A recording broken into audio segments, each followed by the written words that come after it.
今回はタロットカードのワンドの7の意味をもとに独断と偏見で現代調にアレンジしました。どうぞ最後までお楽しみください。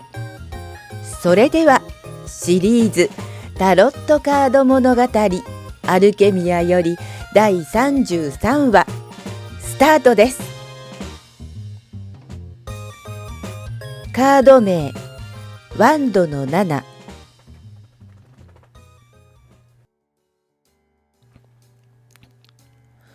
俺の夢はパン職人になること。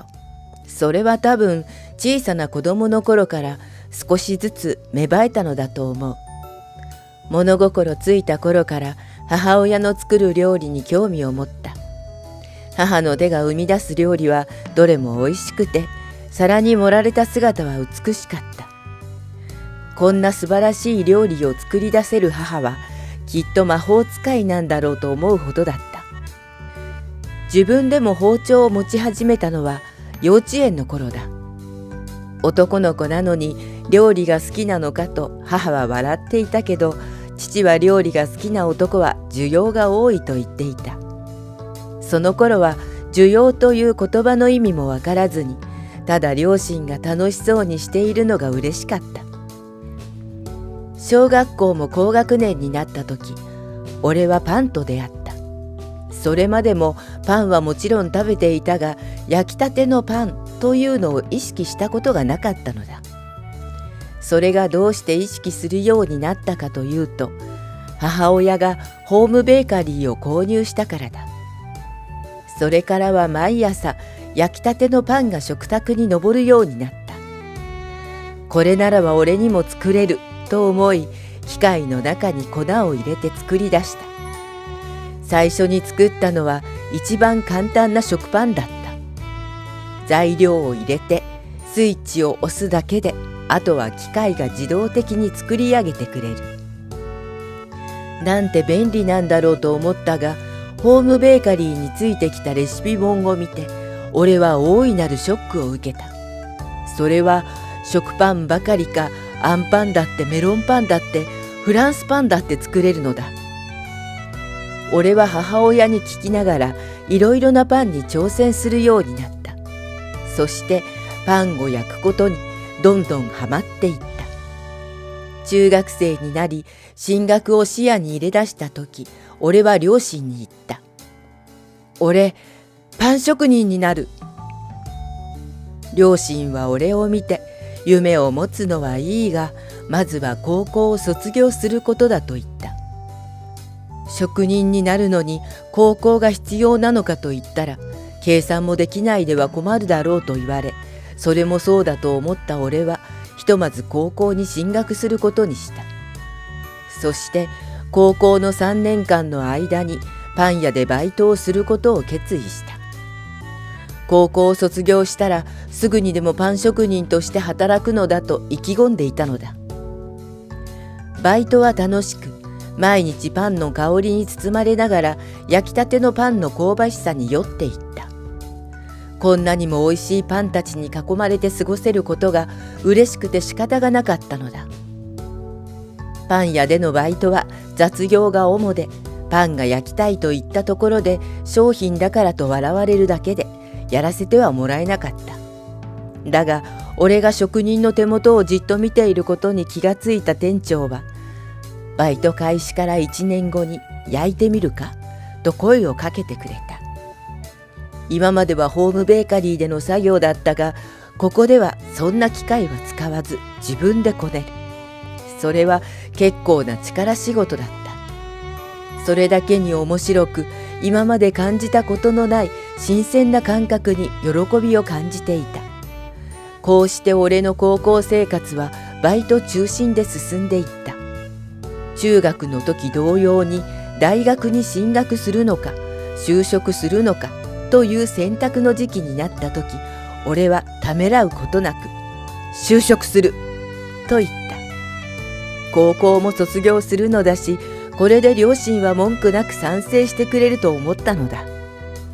就職して2年もしたらそれなりに貯金もできるだろうし、そうしたら俺はフランスへ修行に出るとそこまで親に話した。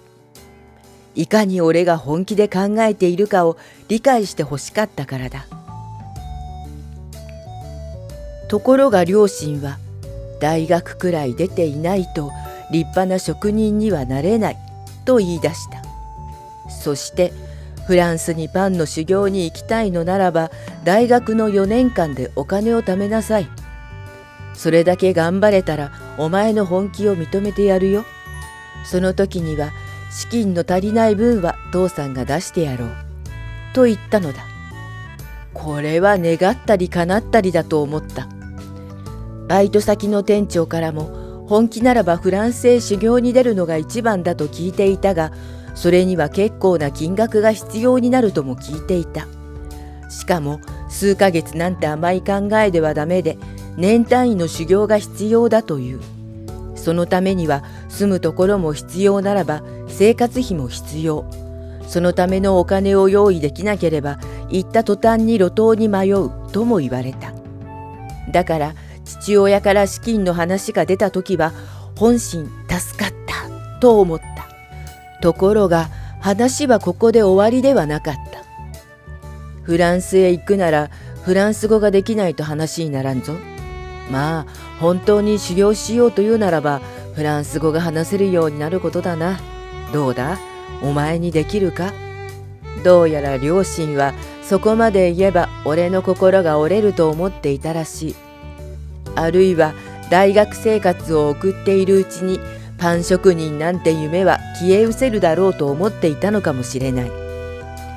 確かにフランス語が話せないとダメだとか、お金を貯めないとならないとか、大学生活を楽しんでいたらそんな大変なことに挑戦するよりは普通に就職した方が楽だと思うだろう。だが俺は普通に一般的な会社に就職するなんて、自分の夢を捨てるつもりなんてない。そのために俺は友達と遊ぶことよりもフランス語を勉強し、ひたすらフランス語が話せるようになることを選んだ。バイトは相変わらずパン屋で、とにかくパンと関わっていたかった。そんな俺を見ていた店長は、夢が叶うといいなと応援してくれるようになっていた。大学の4年間は瞬く間に過ぎた。何度も春が来て夏が来て、友達は海に行ったりキャンプに行ったり、飲み会だと言っては酒を飲んでいた。バイト先には俺の他にも大学生がいたが、彼らはあまりシフトに入りたがらなかった。バイトはあくまでも遊ぶ金を作る場所で、金があるならバイトをするよりも女の子とデートしている方がいいという考え方だった。そんな連中ばかりの中で俺は妙に浮いていたのかもしれない。バイト代は全額貯金して、ひたすらフランス語を習得するために時間を使う。一つでも多くのパンを焼き、自分なりの新作を作る。それが楽しくて、大学を卒業するまで彼女と呼べる人ができなかった。そしていよいよ大学卒業が近づいてきた時だ。俺は両親にフランスに旅立つことを明言した。さすがにここまで頑張った息子に異論を呈することができないのか、母親は寂しそうな顔をしていたが、父親はここまで頑張ったんだ。お前が本気だということは認めよう。この通帳には300万入っている。お前の本気が見えた時に渡そうと思って貯めてきたお金だ。フランスへ行くならこれを使いなさい。そう言って渡してくれた。さすがに300万までのお金は必要ないと辞退したが、向こうでのアパート代や生活用品を揃えるためにもお金がかかるということだった。あくまでも修行なのだから、給料がもらえると言ってもわずかだろう。両親はそこまで先を見越してくれていたのだ。俺はありがたくその金をおしいただくと、これでやっと夢が叶うんだと胸がいっぱいになった。店長の知り合いにフランスでパン屋を営んでいる人がいる。その人がフランスでも有名なパン職人だと聞いた。フランスへ行ったらぜひその人のもとで修行がしたい。俺は店長のつてを頼りに自分の夢へと着実に進んでいった。ところがあと少しで夢が叶うという時だった。信じられないニュースが俺の耳に飛び込んできたのだ。それは新種のウイルスで爆発的に世界に広がりつつあるというものだった。政府は日本に入ってこないようにと水際対策を施したようだが、空路も航路も止めるわけにはいかず、ウイルスが日本に入ってくるのは時間の問題だった。そしてあっという間に世界中がウイルスによって汚染され、それは日本だって同じことだった。外出自粛だと騒がれ、深夜営業が禁止され、新宿や渋谷は静かな街へと変貌していった。テレビでは毎日のように本日の発症者数を報道し、マスクの着用を呼びかけた。マスクをつけていないために刺されるという事件まで発生しているようだ。その騒ぎは日増しに激化した。日本だけではない、世界のあちこちで似たような事件となっていたのだ。パンデミック、まさに世界が地獄へと化していくようだった。これじゃあフランスなんて無理よ。母親が恐怖に引きつった顔で言った。そうだな。さすがにパンデミックが起こっている現状じゃ海外へは行けないな。第一、どこの国でも外国人を受け入れない。俺の夢が運命によって握りつぶされていく。やっとつかめると思った夢だというのに。まあ今すぐ行かなくてもこの騒ぎだっていつかは収束するだろうし、それまで待つしかないだろう。父親のその言葉に母親は安堵の色を浮かべた。両親の言っていることはわかる。こんな状態でフランスへ旅立ったところで入国すらできないだろう。どこの国でも自分の国以外の人間を信じてはいない。誰がウイルスを持っているかもわからないのだ。そしてウイルスにかかれば死ぬかもしれない。テレビ画面ばかりかネットでも本日の死亡者数が取り沙汰されているのだ。誰も信じられない。どこにも行けない。買い物すら家族一人で行くことが義務付けられている。必要以上の外出は禁止。きっと半年もすれば落ち着く。俺はそんな期待を持っていた。そしてワクチンができてこんなウイルスも死滅する時が来るだろうと。それが儚い期待だったと知るのは案外早い時期だった。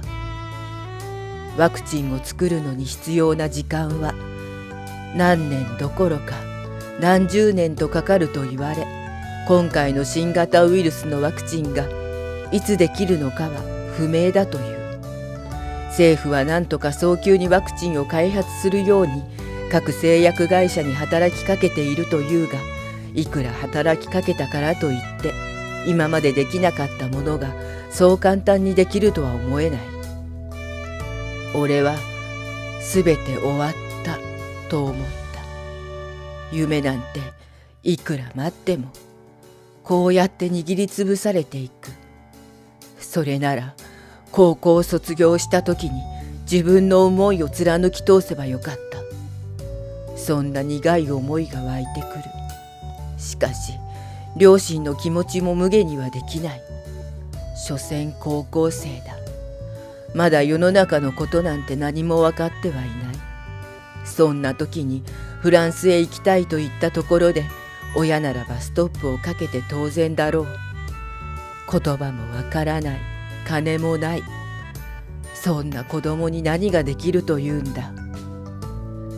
親を恨むのはお門違いだ。何度も自分に言い聞かせた。親が悪いんじゃない。間が悪かったんだ。こうして俺はフランス行きを諦め、バイトしていたパン屋に就職することにした。両親はせっかく大学まで出たのだからちゃんとした企業に勤めてほしいようだったが、俺は一生パン屋として生きていきたいと思っていた。パンデミックから5年、俺は27歳になっていた。ウイルスは季節ごとに姿を変え、政府が急ぎ作らせたワクチンは副作用があるからと打たない人もいた。接種すべきだという人と、接種は個人の自由だという人、海外では接種していない人はレストランに入店することもできないという。ワクチンができた当初、日本ではそんなことはなかったが、ワクチンが浸透するに従って徐々に海外と同じように日本でもワクチン接種証明書が発行され、接種していない人はレストランどころかどこに入店するにしても肩身の狭い思いをしなければならなかった。こんなことはおかしい、人権侵害だと騒ぐ人もいたが、どんなに騒いでも結局は接種しない方が悪いと言われていた。小さな子供ですらワクチン接種が義務付けられ、副作用により命を落とす子供も出てきた。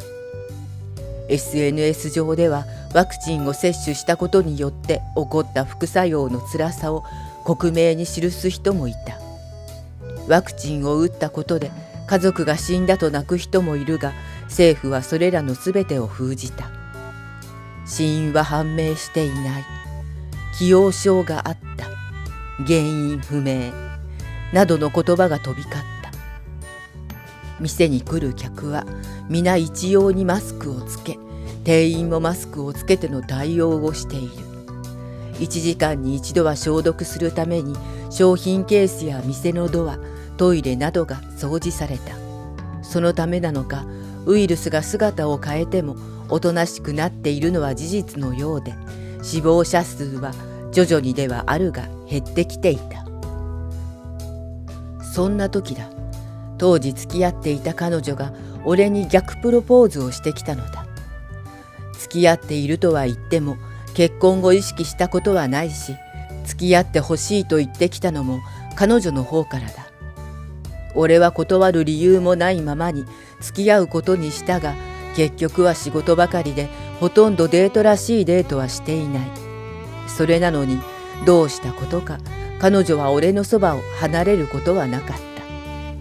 俺がパン屋に就職した時、彼女は高校に入学したばかりで初めてのバイトだと言っていた。6歳違いの彼女から見たらパンのことしか考えていないような俺でも魅力があったのだろう。どうしても俺のそばにいたいからと高校を卒業すると俺と同じようにパン屋に就職した。彼女もパンが好きで俺と一緒に新作を考えたこともある。俺の夢の中にこの子がいてくれたら楽しいだろうなと思ったこともある。だがパンばかりに埋もれる生活をしている男をいつまでも好きでいてくれるはずもないと思っていた俺は、この恋もいつかは終わりが来ると思っていた。それなのに昨日のことだ。まさかの逆プロポーズ。女の子が結婚を意識するのはわかるが、23歳の彼女が何の取り柄もない俺と結婚したいとどうして思ったのか。それに俺はパンデミックが収束したらフランスへ行きたいと思っている。フランスで修行をしたいという夢はウイルスのおかげでしぼんでいくように見えたが、どうやら徐々に再燃しだしていたようだ。その話を彼女にし、だから結婚はしない方がいいと言った。いつ帰ってくるかもわからない男を待つより、新しい恋を探した方が彼女のためだ。ところが彼女は笑顔で俺に言った。いつフランスに行くの？パンデミックが収束したらと思ってるけど。なんで？彼女は不思議そうにそう聞いてきた。なんで？何がなんでなのか。だっていつ収束するかもわからないのに何を待ってるの？本当にやりたいなら今やらないと一生できないじゃない？でも両親が。お父さんとお母さんがダメって言うから？それじゃあ子供と同じじゃない？自分の人生なのにどうして親の言うことばかり聞くの？彼女は決して俺を否定しているわけではなく、本当に不思議そうに聞いてきた。確かにその通りだ。27歳の男がいつまで親の言いなりにならないといけないのか。両親が心配するから、俺が一人っ子だから、ウイルスが蔓延しているから。理由はいくらでもつけられる。しかしそれらは本当の理由なのだろうか。俺は結局本気だと言いながらフランスへ行くのが怖かったんじゃないのか。それを俺が悪いんじゃない、ウイルスが悪いのだと全て何かのせいにしていたのかもしれない。何年行くの？彼女が言った。何年？そんなことは考えていない。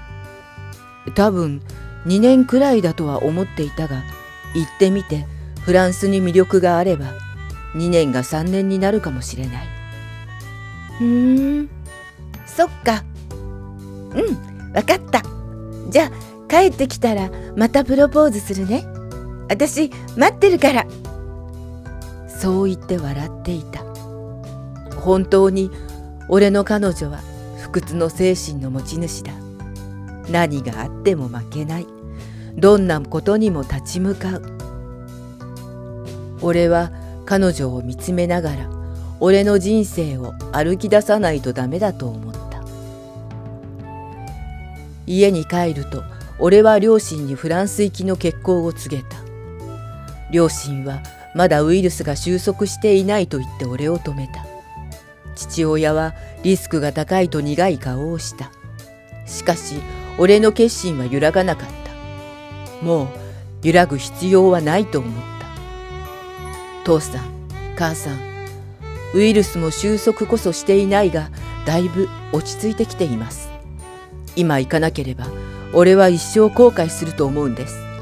だからどうか俺のわがままを許してください。俺はこう言って頭を下げた。